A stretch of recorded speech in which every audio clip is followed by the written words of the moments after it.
कानपुर के इत्र कारोबारी के ठिकानों पर छापा पड़ा और इतने नोट मिले कि मशीन कम पड़ गई। 150 करोड़ रुपए।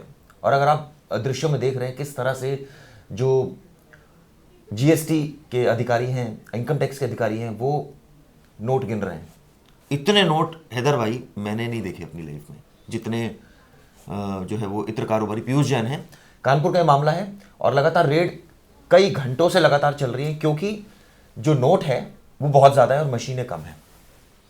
देखिए, ऐसा नहीं है कि इससे पहले इससे बड़ी रेड नहीं हुई, इससे ज़्यादा पैसा रिकवर नहीं हुआ, लेकिन ये शायद इसलिए ज़्यादा बड़ा मामला है क्योंकि हम इन जो रेड है ना उसकी तस्वीरें देख पा रहे हैं, और जो तस्वीरें हैं उसे कहना चाहिए कि वो विचलित कर रही हैं, अच्छी कंडीशन में विचलित कर रही हैं। मतलब उनका उतना पैसा देख के ऐसा लग रहा है कि यार बताओ, इनके पैसे जो है वो पकड़ लिए गए, कम से कम गरीबों में बढ़ जाते, हम लोगों में 2-4 गड्डियाँ, तो तुम्हारी लाइफ बन जाती है। मतलब इतना पैसा 150 करोड़ रुपए बरामद हुआ है, अलमारी से मिला है, अलग अलग ठिकानों से मिला है। दरअसल ये इत्र कारोबारी है, साथ साथ शिखर गुटका उसके भी मालिक हैं।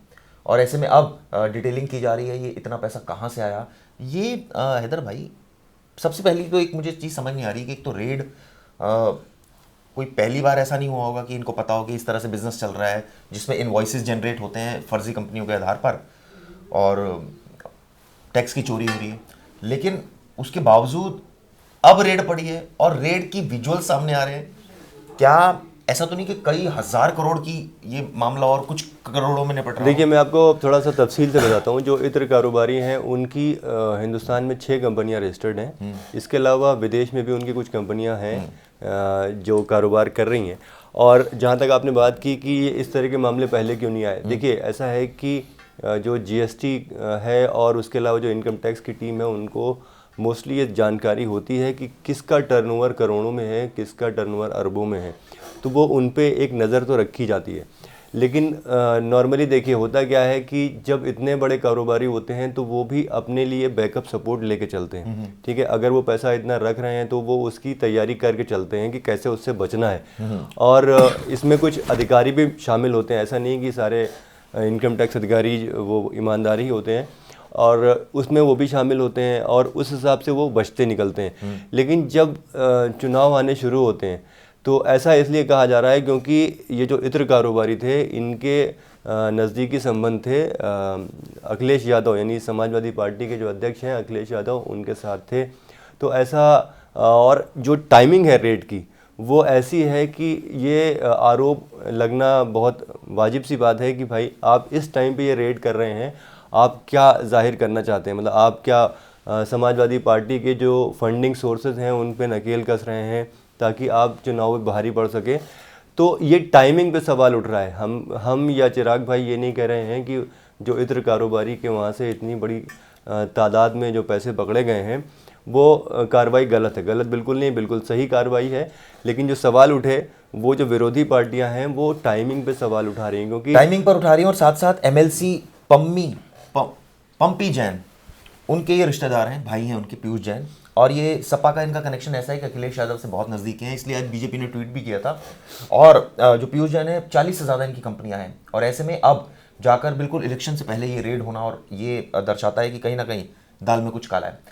सवाल ये उठता है कि इतना पैसा कहाँ से कमाया। सवाल ये उठता है कि रेड हुई और विजुअल्स बनाए गए। सवाल ये उठता है कि क्या जो दिख रहा है वही है या इसके पीछे कुछ और है, यानी कि सिर्फ 150 करोड़ है या 1.5 लाख करोड़ है। ये सोचने वाली बात है, क्योंकि कोई भी इतना कैश क्यों रखा हुआ था घर में। जैसे आपने बोला हमेशा व्यवस्था करते हैं, और मेरे भी कई जानकारों के यहाँ जो जीएसटी रेड हुई उस पर भी ये होता है कि वो आते हैं, कई दिन तक बैठते हैं सारा, क्योंकि इतना ज़्यादा माल होता है, सब वो कर नहीं सकते, तो एक लमसम अमाउंट तय हो जाता है कि ठीक है आप इतना हमें दे दीजिए, बात खत्म हो जाएगी। क्योंकि एक एक पीस, जैसे एक मेरा दोस्त है उसकी जूते की दुकान है, तो उसका एक एक पीस जूते का उसका आपको बिल चाहिए होगा वाइट में, और वो बिल देख ही नहीं सकते क्योंकि करोड़ों सैंपल्स पड़े हैं उसके यहाँ। तो ऐसे में वो अपना भी टाइम इतना देख नहीं सकते, और इस लमसम एक डिसाइड कर लेते हैं कि भाई इतना आपने जीएसटी चोरी किया है सरकार का, और आप उस हिसाब से इतना आप दे दीजिए, तय कर दीजिए। तो ये रेड्स अक्सर होती है और अक्सर इसमें सेटिंग ही होती है, इसमें कोई दो राय नहीं है। इस केस में क्या होगा ये मुझे नहीं पता, लेकिन सवाल यही है कि इलेक्शन पास है, इसके अलावा सपा से नज़दीकियाँ और इतना बड़ा अमाउंट मिलना, ये कई सवाल ज़रूर खड़े करता है। और जैसे मैंने बताया, पिक्चर तो भी बाकी है, मुझे लग रहा है ऐसा। देखिए, कानपुर को इंडिया का मैनचेस्टर कहा जाता है और यहाँ पे बहुत बड़े स्तर पे कारोबार होते हैं, बहुत ज़्यादा कारोबारी भी यहाँ पे हैं। तो ये एक अकेले कारोबारी नहीं होंगे जिनकी जो टर्नओवर है वो करोड़ों में होगी, इसके अलावा बहुत सारे कारोबारी हैं। और जहाँ तक आपने बात की कि ये जो 150 करोड़ पकड़ा गया वो 1.5 लाख करोड़ हो सकता है। देखिए, 1.5 लाख करोड़ तो बहुत ज़्यादा रकम हो जाएगी, लेकिन हाँ, आप जो बात कह रहे हैं कि 150 करोड़ की जगह 1,500 करोड़ हो सकता है। और हो सकता है कि नॉर्मली अगर हमने देखा गया है कि जो इस तरह की आईटी रेड होती हैं, जो जीएसटी रेड होती हैं, उनमें वीडियो कैमरे का इस्तेमाल नहीं किया जाता है। और इस रेड में देखा गया है कि वीडियो कैमरे का इस्तेमाल हुआ और वो वीडियो लीक भी हो गया।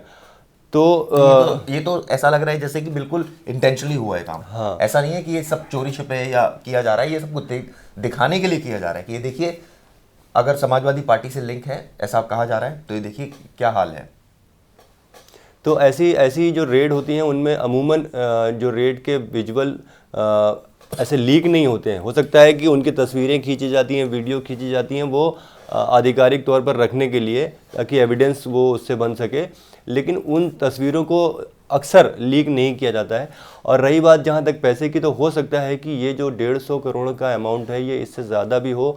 और ज़रूरी नहीं, जो कारोबारी जिसके पास इतना पैसा होता है वो ज़रूरी नहीं कि एक ही ठिकाने पे अपना पैसा रखे, वो अलग अलग ठिकानों पे पैसा रखता है। अभी इसकी जांच चल रही है, उनसे पूछताछ चल रही है और वहाँ पे जो पेपर मिले हैं उसको जांचा जा रहा है। उससे ये मालूम चल सकता है कि इतना ज़्यादा ह्यूज वॉल्यूम में होंगे पेपर्स और इतना ज़्यादा ह्यूज वॉल्यूम में मनी है कि ये एकदम एग्जैक्ट पता लगाना बहुत मुश्किल होता है जीएसटी अधिकारियों के लिए। तो ऐसे में जो मिडवे क्या होता है, जो अमाउंट मिला वो सीज कर लिया गया या फिर उसमें से कुछ रकम सीज कर ली गई, सेटिंग हो गई। लेकिन अब इस केस में क्या होगा, देखने वाली बात होगी। देखिए, सेटिंग की बात हम खुले स्तर पर नहीं कह सकते, क्योंकि सरकारी मामला है और सरकारी अधिकारी अपना काम, अपनी ड्यूटी करते हैं। लेकिन ऐसा कहा जाता है कि जब इस तरह की रेड होती हैं तो बहुत सारे मामलों में ऐसी सेटिंग होती भी हैं, मतलब, लेकिन इनकी कोई पुष्टि नहीं कर सकता है और ना ही करना चाहिए उसको, क्योंकि सरकारी अधिकारी के बारे में कोई इस तरह बोल नहीं सकता। लेकिन जो इस तरह की रेड हैं वो ये ज़रूर बताती हैं कि किस तरह से हमारे देश में जीएसटी और इनकम टैक्स की चोरी हो रही है। जो अमीर हैं वो और ज़्यादा अमीर होते चले जा रहे हैं, जो गरीब हैं उनकी वजह से और गरीब होते चले जा रहे हैं। तो क्योंकि जो इतना ज़्यादा पैसा, जो इनकम टैक्स का, जो सरकार का पैसा है, वो इस तरह से दबा के रखा गया है। अगर वो पैसा सरकार को मिलता तो सरकार कल्याणकारी योजनाओं में वो पैसे लगाती और वो गरीबों का भला होता।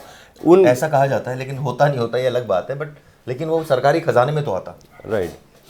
तो वीडियो दोस्तों कैसी लगी जरूर बताइएगा। धन्यवाद। धन्यवाद।